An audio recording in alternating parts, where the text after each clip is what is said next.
Good morning, everyone. My name is Janelle Riley. There are not many shows I would get up this early on a Saturday for. I love this show so much. And I'm so excited to welcome today's guests. Please welcome the show's creator and director, Chris Miller, and actors Sam Richardson and Dave Franco.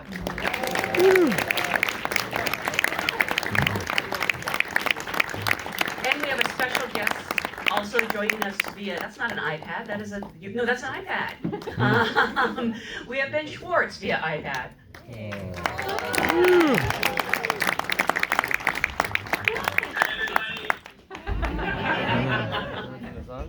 And we're going to work really hard not to disconnect you this time. Last time we did this, Ike Barinholtz accidentally disconnected him. Thank you so much for being here. Congratulations on such a fantastic show. Chris, I know you created the show, you directed every episode, and you wrote several of them. Probably also did craft services. Fresh cut greens, all sorts of good stuff. Can you talk about sort of the initial spark or idea for this series and how you hit upon the idea of doing each episode as its own genre? Yeah, that was I started this 12 years ago actually, and I had an idea of doing sort of a Rashomon style murder mystery, and I wrote a version of this as a movie that I sold to TriStar, and then we got a little distracted doing a bunch of other stuff. And the Sony people and TriStar kept going like, when are you gonna make that movie? And I took a look at it. I looked at it and I was like, this needs a little update. And the problem with it as a movie was that it was a little episodic, and each person's point of view, only had like 10 minutes, and some people got short shrift, and I was like, this could be a better as a series where each person's point of view could be their own episode. They could really dig into like making each one totally different from the other, and that was sort of where we sort of developed the idea to like really lean into the genre stuff. And so in breaking the outline for this whole season, that was sort of where we're trying to match the personalities of the people with the styles of storytelling that they would do, and then sort of just lean, and then it sort of became a circle that the genre sort of dictated like what kind of stories we were going to tell and how those could all interweave. It was crazy. With the original iteration, when it was a movie, was there any cast that was the same as it is now? Well, it was 10 years later. Sure. But I did have some cast people that were not in it. But there were some people that were going to be. But then 10 years passed, and then it was still sad. You were just waiting for these people to Exactly. for a reunion. For the actors, I'd love to know what attracted you to the show, and specifically your characters. And Dave, obviously you've worked with Chris and Phil Lord before. Is it an automatic yes when they call, even when they're asking you to play like a spoiled brat rock star? Definitely. Yeah. No, I remember Chris called me, and these guys, it's very rare when you just trust people inherently, where as an actor that just frees you up. It just makes it so you feel comfortable taking risks, knowing that he's never going to use anything that makes me look like an idiot. But even though I look like an idiot the whole show, but that's on purpose. But he called me, and he was kind of walking me through the character, just this famous pop star, and he was saying that don't worry, you don't have to sing. And I was like, whoa, hold up. And so I've never done that professionally before, but I figured, let's give it a shot. And so originally we were supposed to record just one song, X Marks the G Spot, and we had such a great time that we ended up recording an entire EP, and shot 2 music videos. I'ma Live Forever. Yes. Are these available? Absolutely. Oh, yeah. There's a Duet, which was a TikTok sensation about the things that he likes to do while wet. Yes. But yeah, it was a good time. And like Dave, truly, legitimately is a pop star. Like he hadn't done it before, but like he jumped into it, and like watching those music videos, and like watching him as Xavier, I'm like, man, do this for real. Like you can put out it's and like, but like the lovable, hateable guy too. Like even like as much of a jerk. It's still like, oh, that's what a pop star would be. So it's incredible to watch it. The last thing I'll say is to Chris's credit, when we did first start talking, I was, I can be very honest with Chris, and I was just like, hey, on the page, obviously he needs to be this character that you understand why everyone hates him. So yes, there's this element of him being a douche and a jerk and all that stuff, but I was just very conscious of like, all right, we can't make him a cartoon villain though. There's got to be some humanity in there. And so like, even though I'm not condoning any of these things that he does, it's like you get to at least like, especially in the flashback episode where we see them in high school, you get to see where he's coming from. You get to see that he was just as bullied as everyone else. And so it's just like you at least get to see there's a real person in there. And I will say too, Dave is a really brilliant actor, and him sort of pushing us to make sure that character was very three-dimensional was really helpful to the show, and not feeling too cartoonish. And that episode in particular, he did an amazing job of being super vulnerable and like watching his transformation from the sort of dorky kid who is picked on to being somebody who like decides to put on a persona as a shield. No, I have a lot of empathy for Xavier. Have you ever asked them why they keep doing terrible things to you on screen? I mean, now they've killed you. How much further can it go? Yeah, no, that was interesting when I was reading the first script and 2 minutes in, I was like, oh. That's it. Yeah, no, I die in a lot of things. I've realized this recently. Yeah. People have pointed this out. I keep dying, so I don't know. Sweetest guy ever plays a great douchebag. And Sam, correct me if I'm wrong, but I think you were new to the Lord Miller universe. Was it just a call? And what's it like to be asked to basically be the romantic lead of a show? Yeah, this is the first thing I did the pilot for. That's right, for Son of Zorn. Son of Zorn. Oh, Years ago, and I'm like in the very first. It was like the very first thing shot for Son of Zorn. It's me on an airplane sitting next to Zorn. And this is a hybrid animated live action series that ran for maybe two seasons.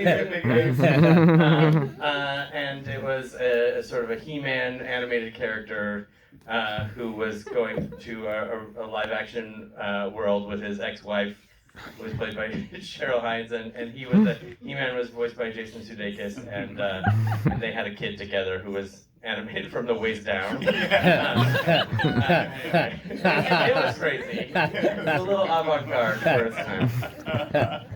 But that was the first thing that I did with them. Oh wow, I didn't realize that. But then I was talking to these guys on a call, and they brought it up, and I got the email. I got sent the scripts, and I was like, this is really incredible. And the idea to get to play like this sort of everyman-ish romantic lead in this like story with like so many pieces like tied to each other and to him. I won't say in the center because like everybody is kind of there, but to him sort of.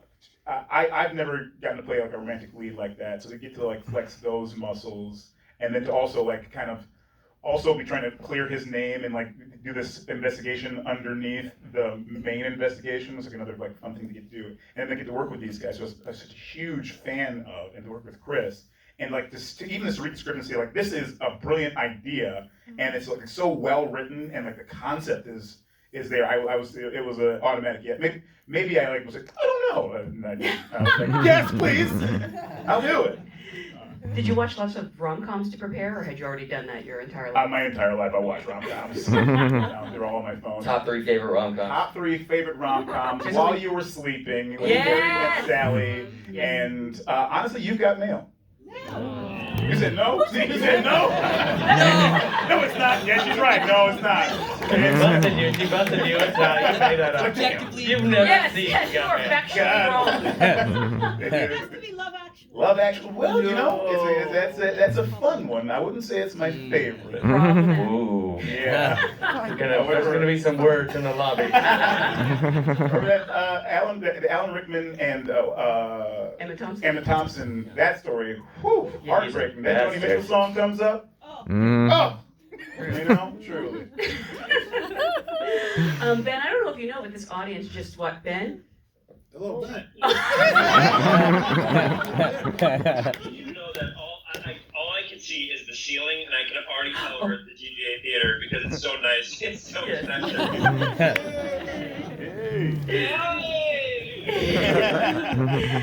Everyone here just actually watched episode 3, I believe, your episode, and got to hear you sing and rap.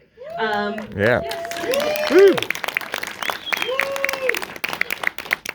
How did the project find its way to you, and what did you know about Jasper going in? Chris had called me, and Chris and Phil are two people I've always wanted to work with my entire life. The way that they bring heart and story into animation, and the way that they bring it into their live action stuff is incredible. I've always wanted to work with them. So when Chris called and said I'm going to do a murder mystery, I'm like, yeah, of course, whatever you need. And then he's like, it's each episode's its own genre. I was like, amazing, great. I've already said yes. What are we doing here? And he's like, he goes, and yours is a musical. I go, I get it. Yeah, of course. So it was very exciting and very fun. And I don't think Chris had asked if I could sing or dance until later, right, Chris? That is true. After the deal was signed, I was like, oh, by the way, you can sing and dance, right? The ultimate trap, but it was amazing, and to a testament, just because we're in the DJ, a testament to what Chris did is this show is 8 genres, which is basically 8 different shows and different styles and different lightings, and then through each person's perspective, people feel a certain way. So the way that Anik's episode goes, my character is totally different than when it's Ike Barinholtz's or whatever. So Chris was like, he was just a mastermind in that he's like, like in Homeland when everything is connecting to the killer, all these red lines, or he's able to keep that all in play while making sure your heart and your character is coming through and making sure that the funniest idea and the best idea wins. So just to be around that aura of what Chris does was, I would do anything. It was one of my favorite experiences being directed by anyone in my entire career. Now, I thought that I love the aw. Is the same person that the same person that hates You Got Mail? No, I didn't. Bet you said no. No, she's a tough audience. Love actually. I thought that you had worked with them, at least done voice work. That's right. You were Banarnar in the Lego Movie too. The talking banana. That's 5 lines. Movie too. Oh, sorry. Hold your applause. But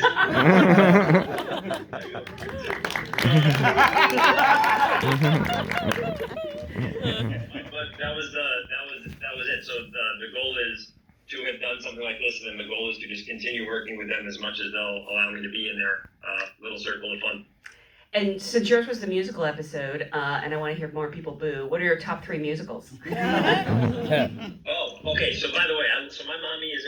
I'm from the Bronx, and my parents are from the South Bronx. My mom was a Bronx school teacher for 50 years, 50 years. Wow. And so we listen to musicals all the time. But the ones that, as a kid, I loved. Little Shop of Horrors to me was mind blowing. I was so obsessed with Little Shop of Horrors. But I also liked all the classic ones that I love Les Mis, I love Phantom. And then as I grew older and I started watching musicals that are coming up when I was coming up, I got obsessed with Hamilton. I loved Dear Evan Hansen when it came out and stuff like that. But it's really fun to see the stuff that kind of starts you, when you first start seeing it, and then the idea of feeling not ownership, but feeling a connection with I was here when this one came out. I was here when they were in their off-Broadway run and stuff like that. So it kind of ran the gamut. But I've always loved musical theater and kind of always been terrified to sing in public. But they made it very, very kind and very supportive for me to go for it. And this is Banarnar. Sorry, I didn't give enough applause.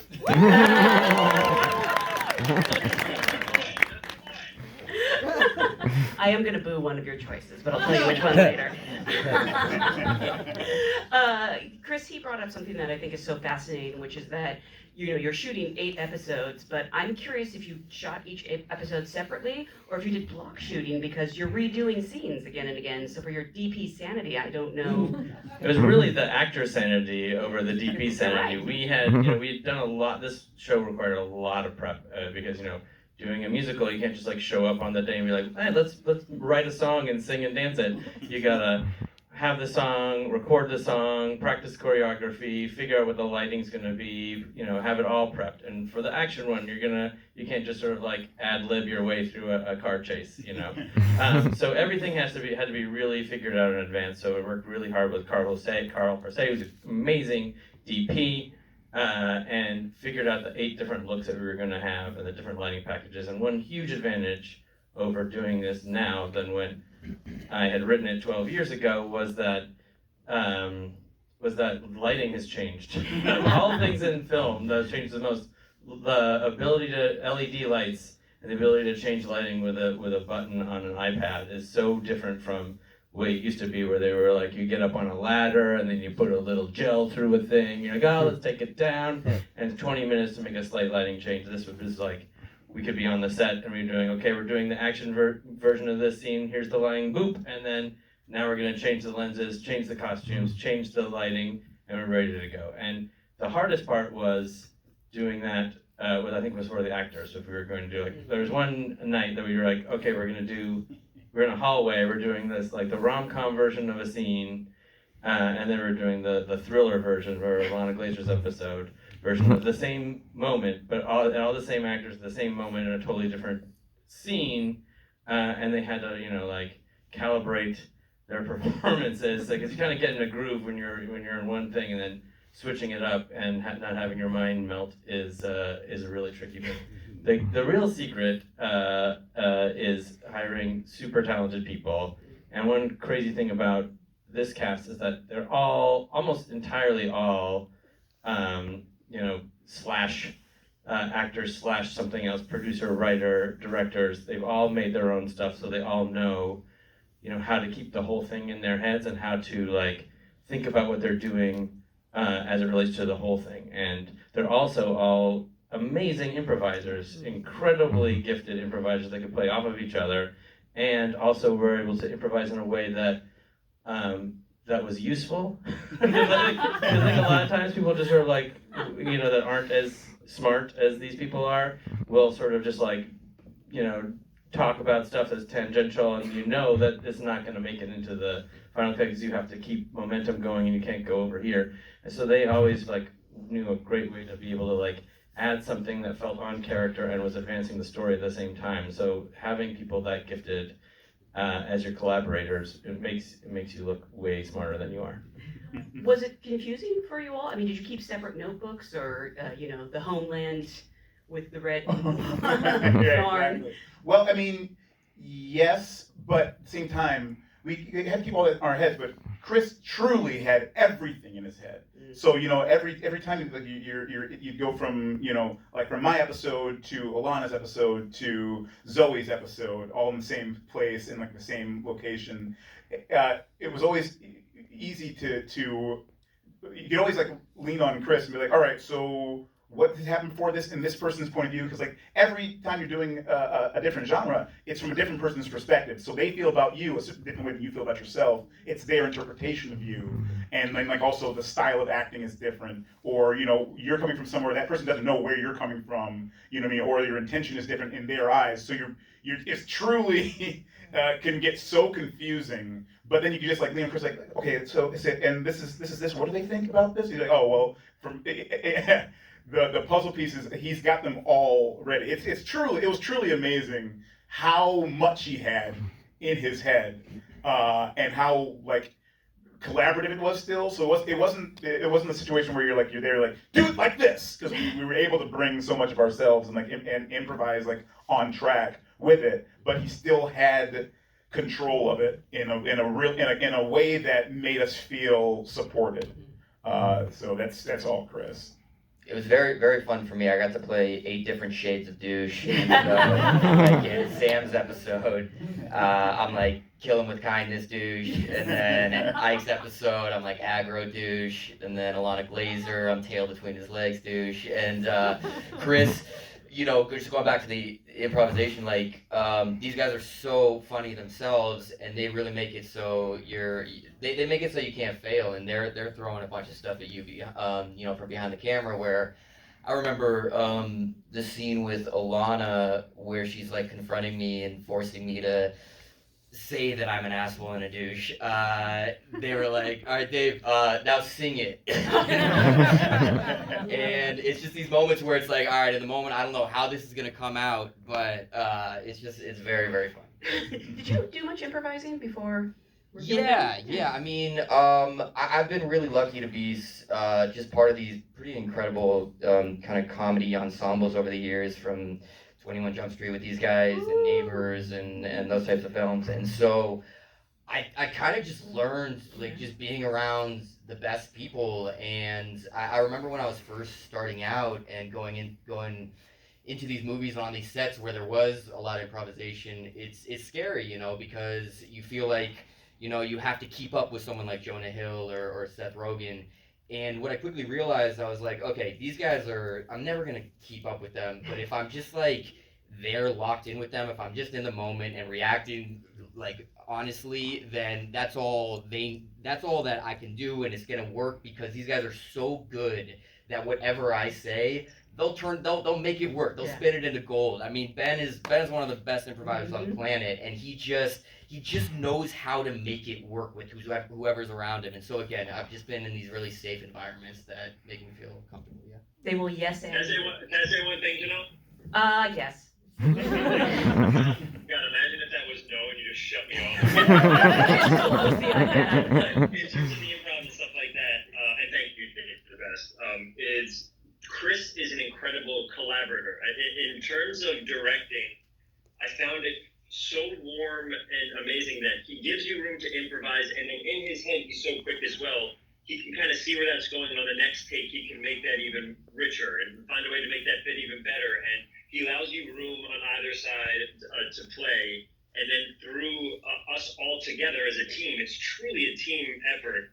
Find a way to collaborate and get the best version of whatever that scene is. And I think it frees people up to improvise more, and they feel like they can take risks, which when you take risks sometimes it can really pay off. And then if you go a little too far, Chris is going to be the captain. He's the maestro. He's the one that keeps it all making sense. So that was a huge part for me. And I would say when Harry Met Sally.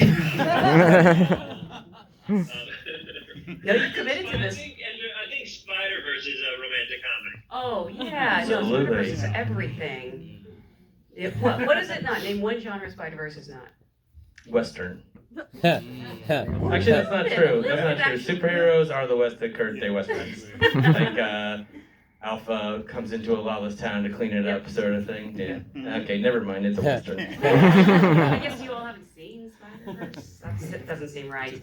I do want to say, actually, Ben is one of the best improvisers I've ever seen, and like so much so that it just makes me think I should never do it again. Disagree. Yeah. If you have a chance to see him, because he does it in person, you really should. So go to Am I benschwartz.com. getting the plug? Am I? Yeah. No, actually, I believe it's rejectedjokes.com. Oh my God. But I am curious, Ben, I actually wanted to ask you this because you have the freedom to improvise, but you also, there's so many like little plot intricacies. You have to keep those in mind. I mean, you said that Chris is there to bring you back, but how do you improvise, but also know that you're being true to the story? Well, that's a great question. And I think Chris could probably. That question was for me, right? Did I just screw up? Yeah. No, you're right. Okay, sorry. So I think that's a really, really great thing. I think for someone who's a director, when you get someone who improvises just for jokes or just to try to make people laugh, and like all of a sudden they're putting you on a tangent that you can't possibly keep in the scene. I think it takes time to learn how to improvise within the constructs of what the scene is. And I remember it's like learning just how to act in scenes, the idea of like who you are, like what are you feeling in that scene, what are you trying to say. Once you get the guidelines of what's happening in that scene, you can kind of feel your way out.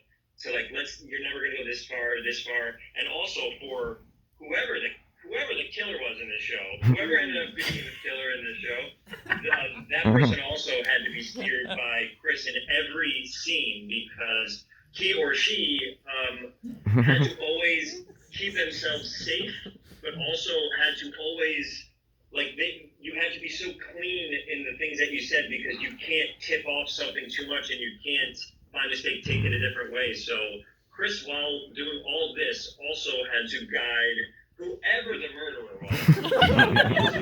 Man, the show's been out a year. I think we're good. I I don't know, don't know. actually. The crowd hasn't seen Spider-Verse yet. Has anyone here seen it for the So first time? it was a big Okay. thing to have. I take it back. Because not everyone has seen all of the first season, I don't want to spoil any particulars, but you have a second season. True. I won't say who's a part of it, except for there's some new cast members. There is. It's a whole different murder. It's a murder at a wedding. I know.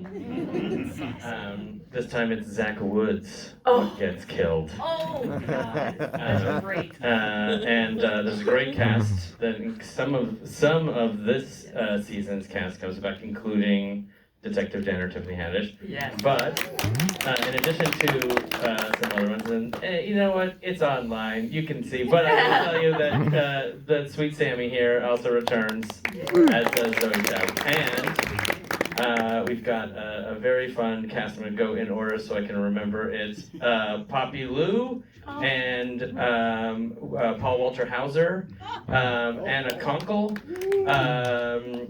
Jack Whitehall, John Cho, Ken Jeong, Vivian Wu, Elizabeth Perkins, and the list goes on. It's a great, amazing cast again. And you would think we ran out of genres after one season, but we did not. There are many very exciting ones this season. And have you shot it already? It's already shot and it's already edited, and they're just doing like color and sound and VFX, and it'll be Amazing. on the air soon. But I feel like your season one cast better, right? I mean, our season 1 cast was a real special thing. It was also shooting during COVID, so it had this very sort of like camp-like feel. Like we were the only people that we were seeing at the time was pre-vaccine COVID, so it was everyone was like home or on set, and everyone was just happy to be somewhere and see another human being in person. So it had this real like we all came together really as a family. Before we go, I do want to remind everyone, all the episodes are available on Apple TV+. Yes. So please watch them. Once you start, you're not going to stop. Question I've really been wanting to ask is, where did you get that sweater? Because I am dying for that sweater. It is very cool. Let me see. So Can cool. you read that? Our legacy. It's from Our Legacy. It's very comfortable. It looks so...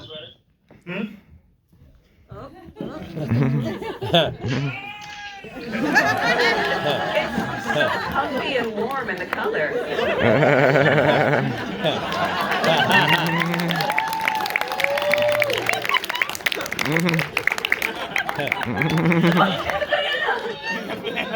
got the banana. I just noticed that. Well, again, thank you. Congratulations on a fantastic show. Thank you so much for being here. Thank you for being a great audience. Thank you, Janelle.